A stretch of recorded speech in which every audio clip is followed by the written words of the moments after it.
much, Swami, and thank all of you. My name's Jon Parsons. I had the privilege of representing the Ananda Church during the 12 years of the lawsuit that went from 1990 until 2002.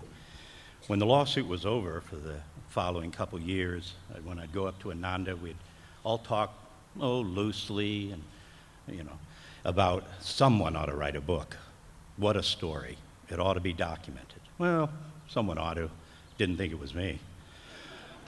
But over the years, there continued to be a lot of misunderstanding out there. The internet is still, to this day, filled with stories about what happened during part of this lawsuit. It became increasingly clear that somebody needed to set the record straight.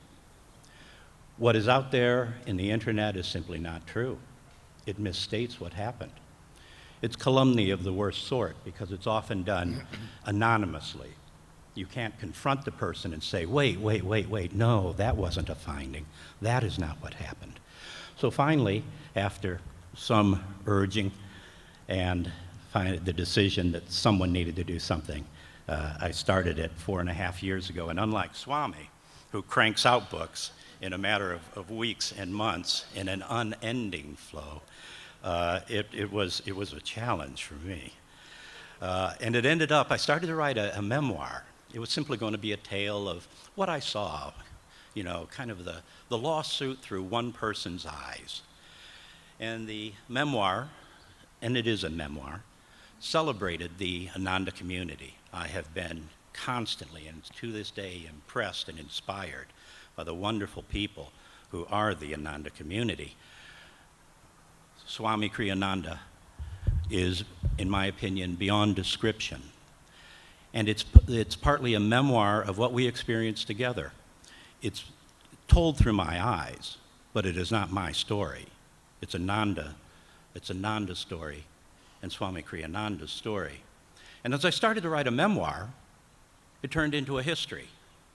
And in the end, a tale. The history. As we're going through it, and I was reminiscing and thinking about the facts we'd learned along the way, it suddenly occurred to me that the path we seemed to be walking in the lawsuit was actually a parallel path to what had happened in the past. And many of the incidents that we uncovered in the history of Yogananda was playing out again. Accusations of being a sex-crazed head of a cult. Ooh, that happened in 1928. Lawsuits brought by people who Yogananda thought were friends, colleagues. Ooh, lawsuits brought by people. And as I looked closer and closer to it, I must say in retrospect, because those were often dark days during the lawsuit, it became clear that there was more going on than just a lawsuit. That also needed to be told. And then finally, as I'm writing it, it became a tale. It became a tale of how ordinary people, I'm talking about us now, ordinary people and inspired people can do amazing things if they just set their mind to do it. When the lawsuit started off, those were dark days. Those were troubled times. We started off, we almost lost the lawsuit. I almost lost the lawsuit in a matter of months. Oh, it was almost in their pay. And part of the tale then is I discovered that even though you can stumble in the darkness, as long as you stumble towards the light and you don't give up, amazing things can happen. I'll always be grateful for those years and made friendships that last to this day. At the end of the tale, then, I think there is something to be learned, as there always is if we look close enough. And one thing is what is to be learned about lawsuits. First of all, avoid them like the plague. Do anything you can to settle them. And we tried, and we couldn't. And the second lesson is, like Shakespeare tells us, sweet are the uses of adversity. If you must be in a lawsuit, embrace it. Make it your own. Reach deep down into it. And when we did that, pulling together, we were able to uncover amazing facts on the history of Yogananda, on the strength of the Ananda community, and the future that really laid before us.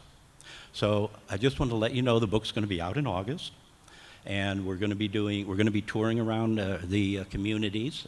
If you have any questions, I hope you can make those, and I'd be happy to answer all of your questions at that time. But I wanted to thank you, and I wanted to thank especially the members of the Ananda community for giving me this wonderful opportunity. And one final point is I want to thank Swami Kriyananda for not taking my advice, my strongly worded advice, that he ought to fire me because I couldn't possibly do this job. We were outgunned, we were outlawyered, we were outspent. The case was absolutely hopeless, except we won. That is Swami's guidance and all of you, and I thank you so much.